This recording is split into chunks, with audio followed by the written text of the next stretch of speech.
Commander Park Min-joon stared at the massive ships that filled Earth's sky. The alien vessels were bigger than anything humans had ever built. They blocked out the sun over major cities around the world. Their dark metal hulls looked like they could crush planets. Park stood in the Earth Defense Command Center. Red warning lights flashed everywhere.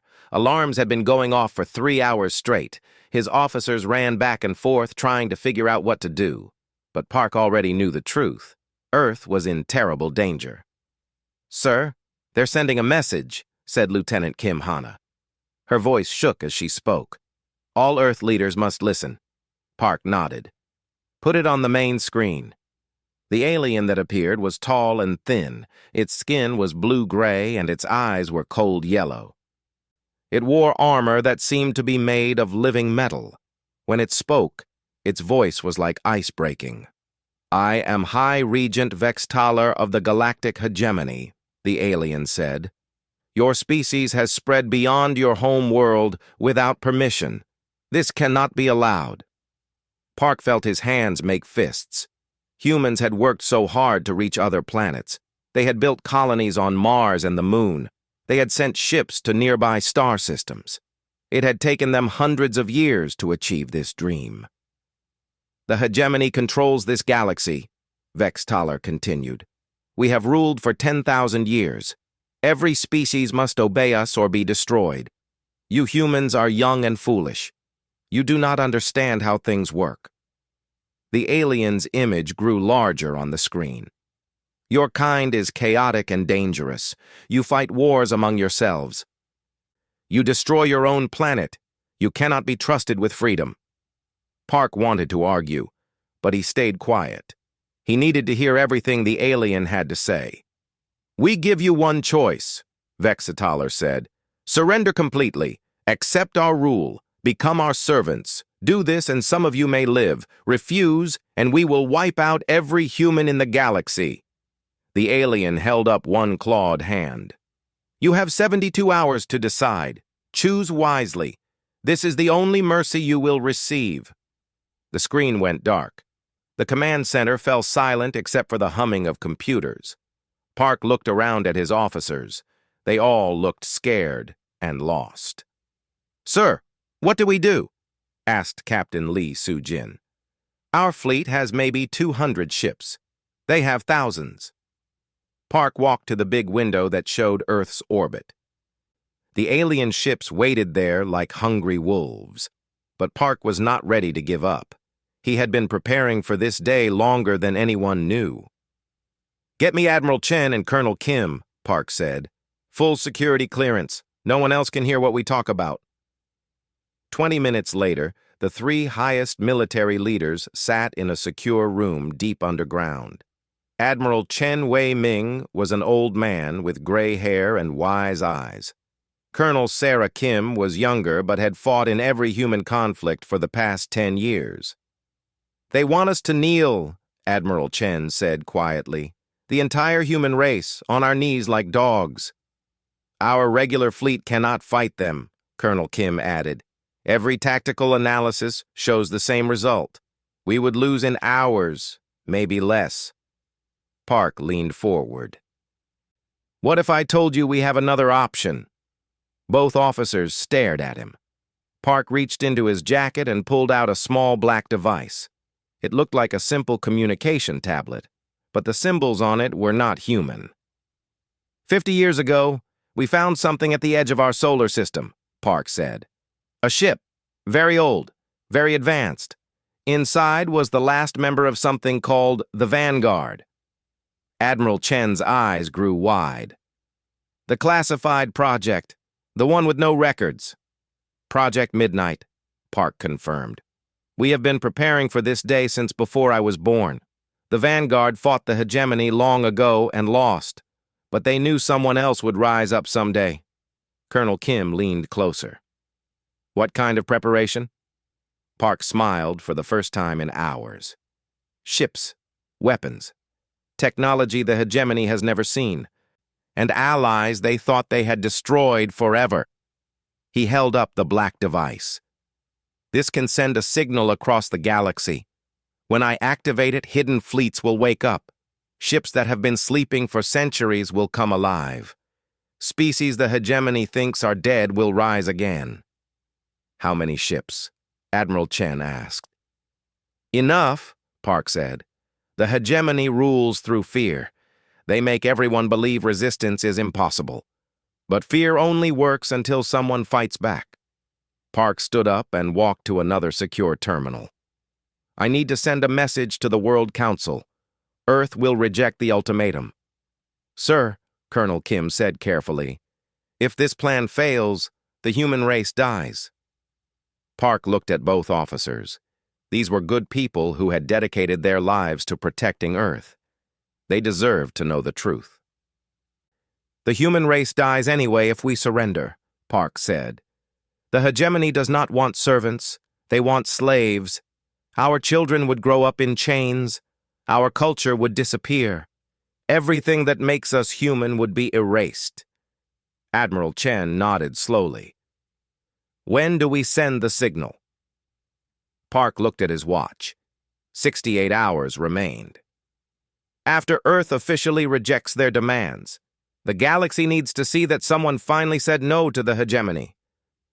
As the three leaders left the secure room, Park sent a coded message into deep space. The words were simple, but carried the weight of humanity's future. Midnight hour approaches. The stars await. High above, the alien ships waited in the darkness. They expected Earth to surrender like every other world before. They did not know that somewhere in the cold void, ancient ships were beginning to wake up. The Midnight Armada was coming. 50 years earlier, Dr. Elena Rodriguez floated in zero gravity inside the strangest ship she had ever seen. The walls seemed to glow with their own light. Strange symbols covered every surface. The air tasted different here, cleaner somehow. Elena was young then, only 28 years old. She had been part of the deep space exploration team that found this derelict ship at the very edge of the solar system. It had been drifting there for who knows how long, hidden behind a small asteroid. The design makes no sense, she whispered into her helmet radio. The metal is not from Earth. The technology is centuries ahead of ours. Her team captain, David Park, was Commander Park's father. He followed behind her carefully. Any signs of life? The computer shows one faint energy signature deeper in the ship, Elena replied. Whatever built this, it might still be here. They moved through corridors that seemed too tall for humans. Everything was built for creatures much larger than people. Elena felt small and lost in the massive hallways. But something pulled her forward.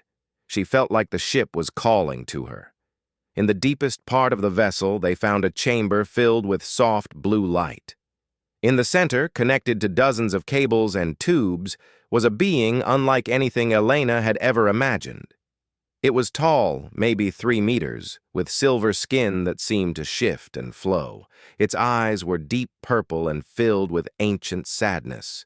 When it saw the humans, it spoke without moving its mouth. "You are young," the creature said. The words appeared directly in Elena's mind. "So very young.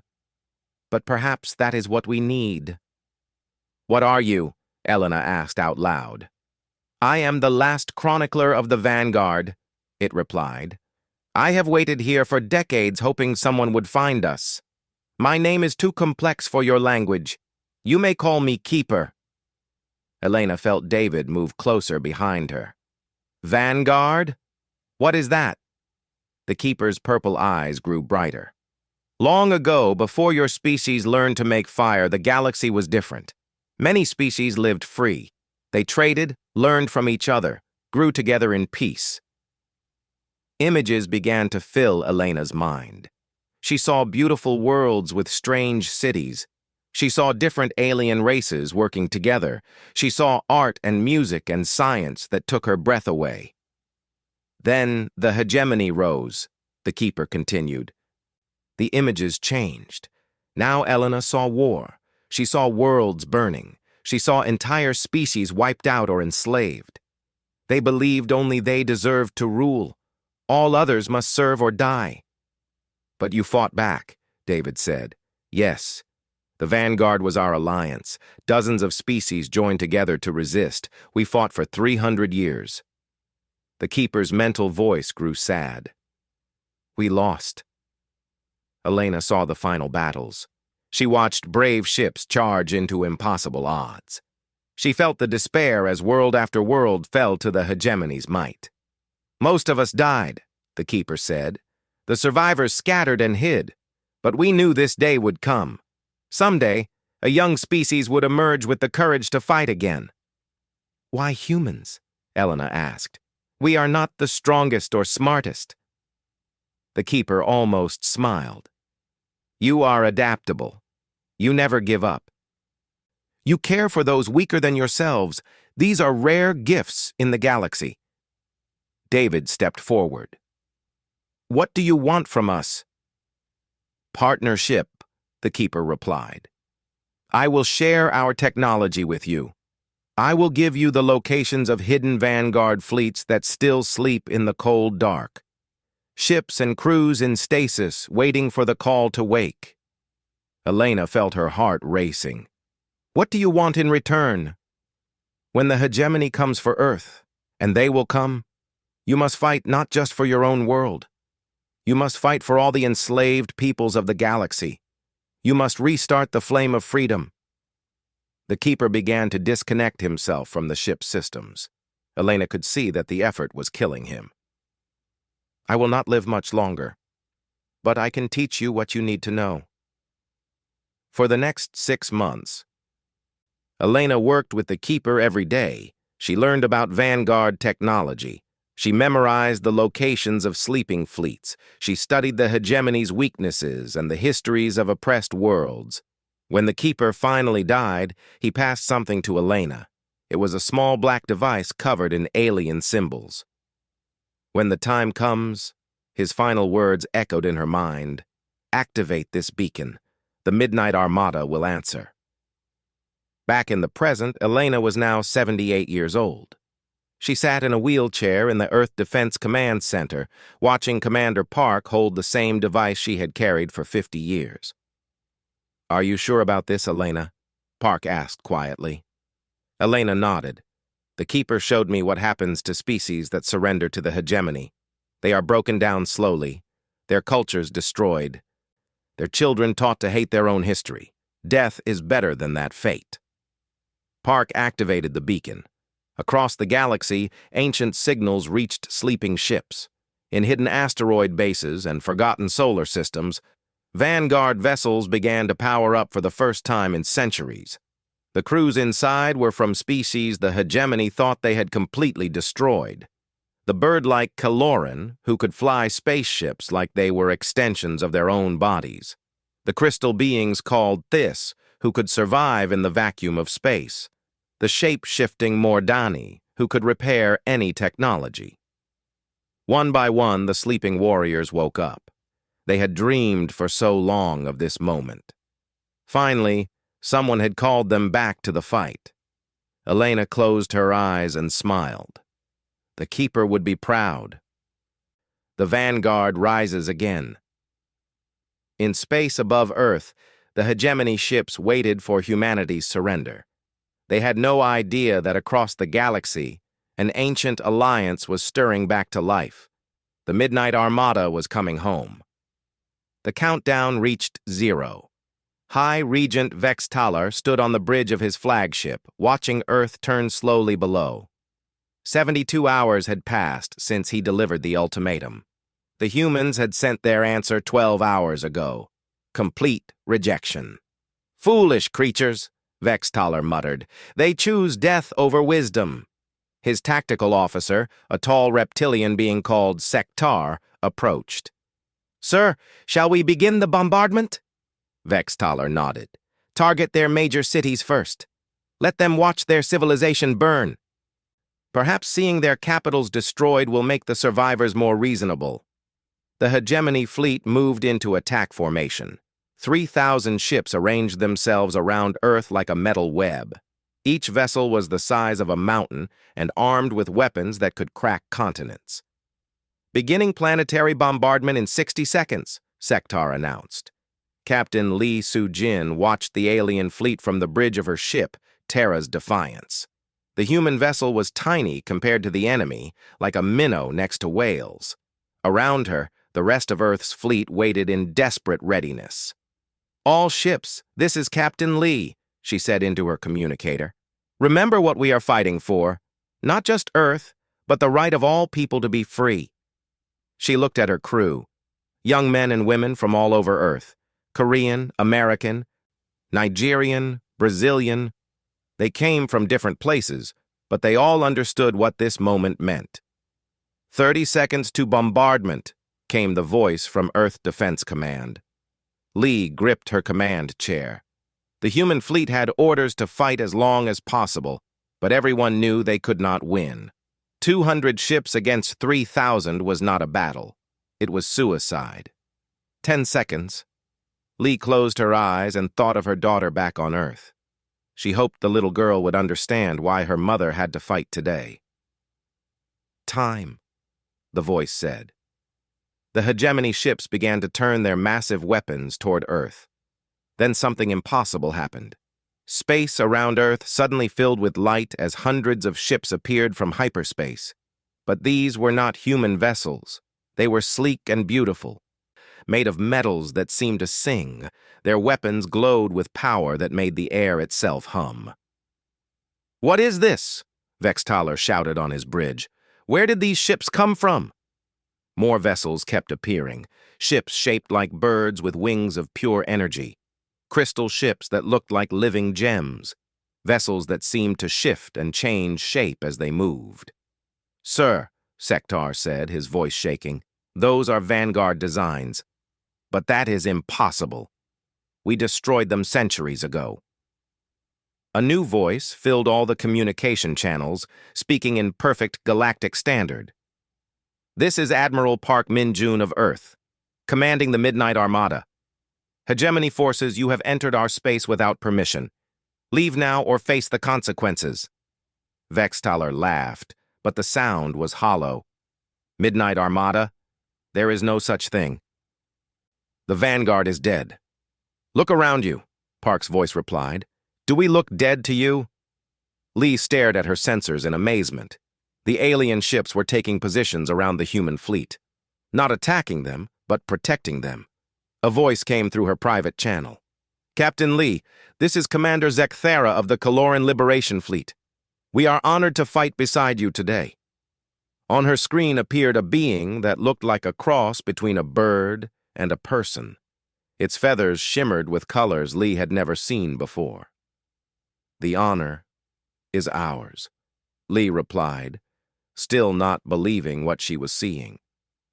All across the battlefield, similar conversations were happening. Human captains found themselves talking to aliens they had only dreamed about.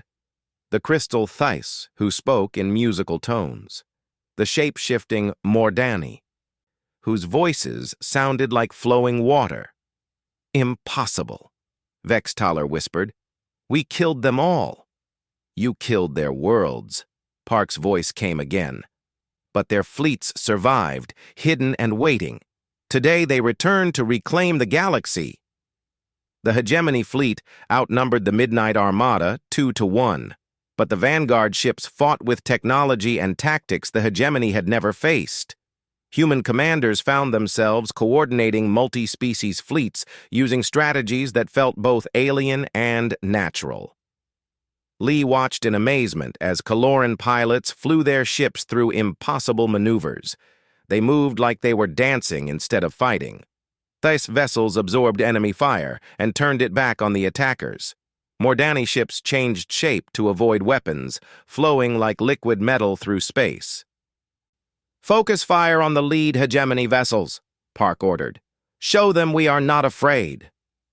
The battle was like nothing the galaxy had seen in centuries. The hegemony had grown used to easy victories against terrified enemies. Now they faced opponents who fought with joy instead of fear. "Sir, we are losing ships faster than expected," Sektar reported to Vextalar. "Their weapons are more advanced than our intelligence suggested." Vextalar watched his perfect formation break apart. A Kaloran fighter squadron had somehow gotten behind his heaviest battleship and was tearing it apart from within. A group of human destroyers was working with Thys cruisers to create a trap that had already caught 3 of his vessels. "This is not possible," he said again. "We are the hegemony. We do not lose." But they were losing. For the first time in 1,000 years, hegemony forces were retreating from a battle. Their enemies were not running in terror. Instead, they pressed forward with determination and skill that shook Vextalar to his core. "Sir, we must withdraw," Sektar urged. "Our losses are becoming catastrophic." Vextalar wanted to refuse, but his tactical training overruled his pride. "Signal the retreat. Fall back to the outer system." As the hegemony fleet limped away from Earth, Lee could barely believe what had happened. They had won. Against impossible odds, they had actually won. "All ships, this is Park," came the Admiral's voice. "Well done, everyone. But this is only the beginning. The real war starts now." Vextalar sat in his command chair, staring at the blue world that had just handed him his first defeat. Around him, his officers worked quietly to repair their damaged fleet. "Send a message to the High Council," he ordered finally. "Tell them the humans have allies. Tell them the Vanguard has returned." He paused, his yellow eyes burning with anger. "And tell them to send everything we have. This rebellion ends now." News of Earth's victory spread across the galaxy faster than the hegemony could stop it. On 100 conquered worlds, people whispered the impossible story. Someone had fought the hegemony and won. Major Kim Jae-won crouched in the ruins of a bombed-out building on the planet Cathara. Around him, members of the local resistance movement listened with wide eyes as he told them what had happened at Earth. "The human fleet was outnumbered 10-1, Kim said quietly. But they did not surrender. And when the Vanguard ships appeared, the hegemony ran like scared children. An old Catharan woman named Velara leaned forward. Her people looked like tall, thin humans with silver skin and large, dark eyes. "You truly defeated them?" Kim nodded. "I was there. I saw their flagship burning as it retreated." The resistance fighters looked at each other with something they had not felt in decades: hope. For 3 generations, the hegemony had ruled their world with iron fists. Anyone who spoke against them disappeared. Entire families were killed for small acts of defiance. "What do you need from us?"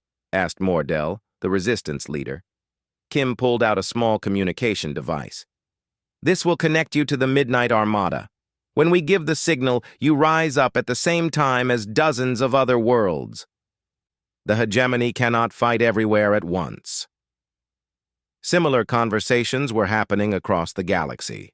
Human agents, working with awakened Vanguard operatives, contacted every resistance group they could find. The message was always the same. The time for freedom had come. On the industrial world of Nexar 7, workers began sabotaging the weapons factories that supplied the hegemony fleet. On the mining colony of Distant Hope, slaves broke their chains and took control of the ore shipments. On the agricultural planet of Green Fields, farmers poisoned the food meant for hegemony garrisons. But the hegemony was not helpless. High Regent Vextalar had convinced the High Council to use their most terrible weapon: total destruction. "If we cannot rule them, then they will die," declared Supreme Overlord Keth Moran. The leader of all hegemony forces, he was ancient even by alien standards, his body more machine than flesh. "Burn the rebel worlds. Leave nothing but ash." The order went out to every hegemony fleet. Show no mercy. Any world that rebelled would be sterilized completely. Not just the military targets, but every living thing on the planet. Kim watched in horror from his hidden base as hegemony ships began their terrible work. The planet Valor's End tried to declare independence, Within hours, orbital bombardment had turned it into a ball of molten rock. 3 billion people died in minutes. "We have to stop this," Kim said to his communication officer, Sergeant Park Hae-jin. She was his cousin, a young woman who had volunteered for the most dangerous missions. "How, sir?" she asked. "They are killing entire worlds just to make a point." Kim felt the weight of all those deaths. Had the rebellion caused this? Were they responsible for the genocide? His communication device crackled to life. It was Admiral Park's voice, coming from the main Midnight Armada fleet. "All operatives, this is command. I know you are seeing the atrocities. I know you are questioning if we are doing the right thing." Park's voice was steady, but Kim could hear the pain in it. "But remember this. The hegemony has always been capable of this evil. The only difference is that now they feel threatened enough to show it." Kim nodded, even though the Admiral could not see him. "Every species they have conquered has faced this choice," Park continued. "Kneel or die. Today some die so that others might live free. It is the hardest burden of leadership, but we cannot turn back now." The rebellion continued to spread. The Mordani homeworld, enslaved for 8 centuries, rose up and reclaimed their crystal cities. The Kaloran, thought extinct, emerged from hidden colonies to strike at hegemony supply lines. The Thys used their ability to survive in space to board and capture enemy vessels. Kim led a strike team to liberate a prison planet called Suffering's Gate. Here, the hegemony kept their most dangerous political prisoners. Kim's team fought through automated defenses and guard robots to reach the underground cells. In the deepest prison, they found someone unexpected, General Sarnthek, the former military leader of a species called the Drakari. The hegemony had captured him 50 years ago after his people tried to rebel. "You are human," Sarnthek said when Kim opened his cell. The Drakari looked like a cross between a lizard and a bear, with scales that shifted color with his emotions. "I have heard the stories. Is it true that your people united the vanguard?" "It is true," Kim replied. "Will you fight with us?" Sarnthek's scales turned bright gold, which Kim learned was the color of joy for his people. "My warriors have waited 2 generations for this moment. Give us weapons and targets, and we will show the hegemony what the Drakari are capable of." The liberation of Suffering's Gate was a turning point. Thousands of political prisoners and military leaders from dozens of species joined the rebellion. Each brought knowledge of hegemony weaknesses and contacts with underground resistance movements. But the war's heaviest moment came when the hegemony destroyed the world of New Haven. It was a peaceful colony where refugees from conquered worlds had tried to build new lives. When they declared independence, the hegemony response was swift and total. Kim watched the death of New Haven on his ship's screens. The planet had been beautiful, covered in green forests and blue oceans. Now it was a dead rock floating in space. 500 million people, Sergeant Park said quietly. Men, women, children, all dead. Kim felt tears on his face. "This is our fault. If we had never started this rebellion, they would still be alive." An old voice spoke from behind them. Dr. Elena Rodriguez had insisted on coming with the military teams, despite her age. She moved slowly, but her mind was still sharp. "Major Kim," she said gently, "I have studied the hegemony for 50 years. Do you know what happened to the Alterian civilization?" Kim shook his head. "They were peaceful traders who never fought anyone. When the hegemony demanded their surrender, they gave it immediately. No resistance at all." Elena sat down carefully in a chair. "The hegemony enslaved them anyway. Then they worked the Alterians to death in their mines. It took 30 years, but every single Alterian died in chains." Elena looked at the dead world on the screen. "The hegemony kills because that is what they are. The only choice is when they do it. At least now some people die fighting for freedom instead of dying as slaves." Kim wiped his eyes and stood straighter. She was right. The rebellion had not created the hegemony's evil. It had only forced them to show it openly. All teams. "This is Major Kim," he said into his communicator. "New Haven's sacrifice will not be forgotten, but we cannot let it stop us. Every world that joins us freely is a victory against the darkness." The rebellion burned across the galaxy like wildfire. The hegemony was fighting on 100 fronts, their forces spread thin. But they still had one great advantage. Their core worlds were heavily defended, and that was where their ultimate weapon waited. High Regent Vex Talar stood before the Supreme Overlord, reporting on the war's progress. "The rebels grow stronger every day, my lord. We need to end this quickly." Supreme Overlord Keth Moran's mechanical eyes glowed red. "Then it is time to use the Galaxy Killer. Prepare it for deployment. If the rebels want war, we will give them extinction." The Midnight Armada gathered at the edge of the hegemony's core system. Admiral Park stood on the bridge of his flagship, looking at the greatest fleet ever assembled. Ships from dozens of species floated in perfect formation, united by a common dream of freedom.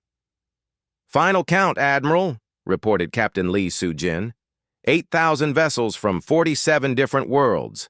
Every free people in the galaxy has sent their best. Park nodded, but his face was grim. "And waiting for us are 12,000 hegemony warships, plus their ultimate weapon." Intelligence reports had revealed the truth about the Galaxy Killer. It was a massive space station that could destroy entire star systems. The hegemony planned to use it against every rebellious world simultaneously. Trillions would die if they succeeded. "Sir," said Major Kim Jae-won, "Colonel Sarah Kim reports her strike teams are ready. They will attempt to disable the weapon while we engage the main fleet." Park looked around the bridge at his officers. They were so young, most of them. Lee was only 32. Kim was 28. They should have been living peaceful lives, maybe raising families. Instead, they were here at the edge of space, about to fight the greatest battle in galactic history. "Open a channel to all ships," Park ordered. Across the massive fleet, every crew member stopped what they were doing to listen. Human faces appeared on screens next to Caloran beaks, Theiss crystal forms, Mordani shapeshifters, and dozens of other species. "My friends," Park began, "today we face the final test. The hegemony has ruled through fear for 10,000 years. They have told the galaxy that resistance is impossible, that freedom is a dream for fools." He paused, looking at the faces of those who would fight beside him. "Today we prove them wrong, not just for ourselves, but for every child who will be born free because of what we do here. Not just for our own worlds, but for every people who deserves to choose their own destiny."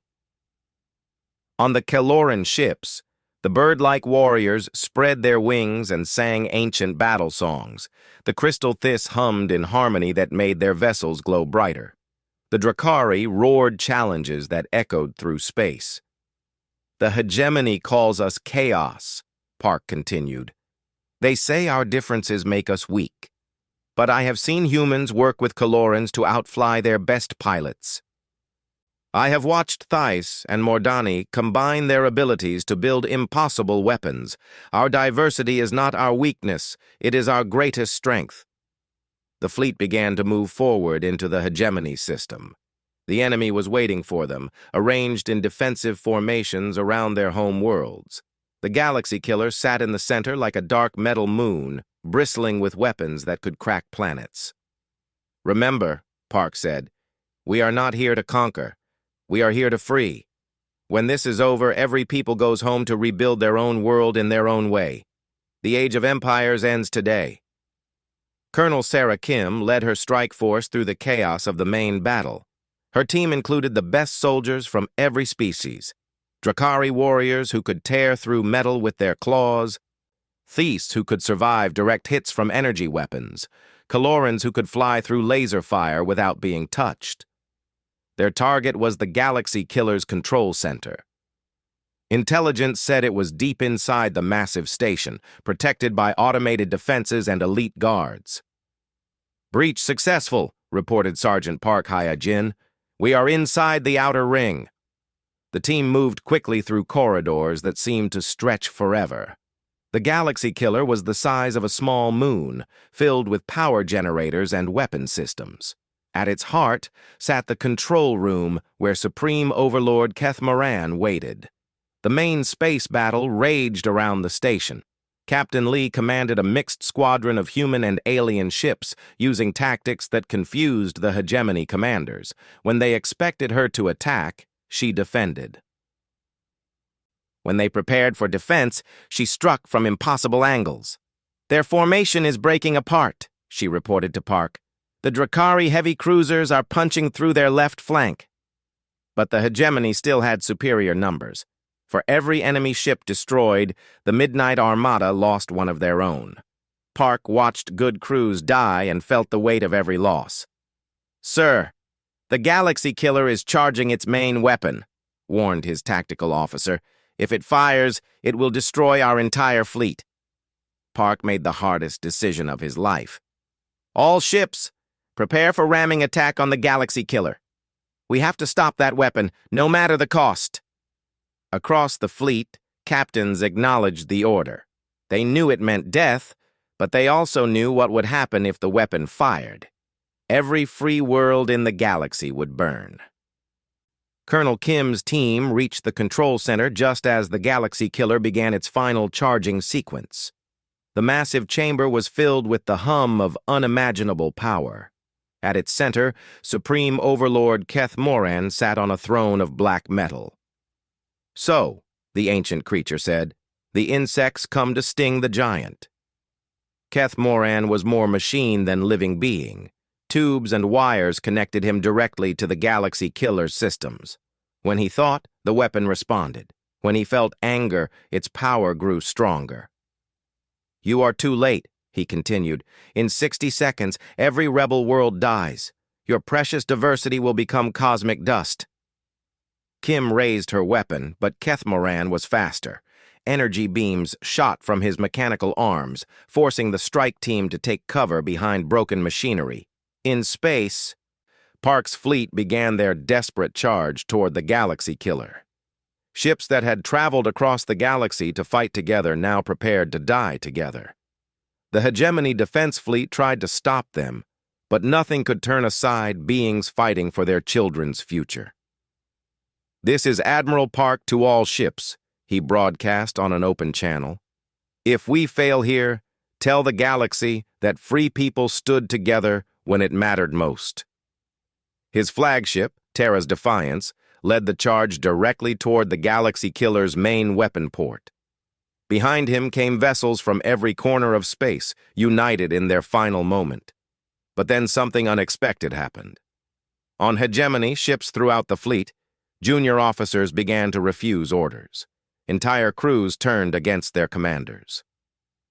Species that had been enslaved for generations remembered what freedom felt like and chose to join the rebellion rather than enforce oppression.